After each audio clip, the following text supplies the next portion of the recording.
Political news now. Illinois lawmakers passed a bill banning a car insurance company from discriminating when setting premiums. It would ban discrimination based on race, color, gender identity, sexual orientation, immigration status, disability, or age. Supporters say this legislation will make the insurance market more fair for everyone. Opponents fear it could lead to rate increases, especially for seniors and people with good driving records.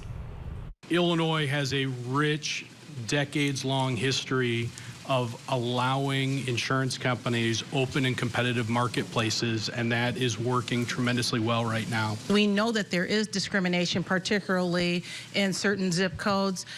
We talk about safe drivers, we talk about seniors, we talk about law enforcement, but you're balancing those discounts on the backs of the poor, and I have a problem with that.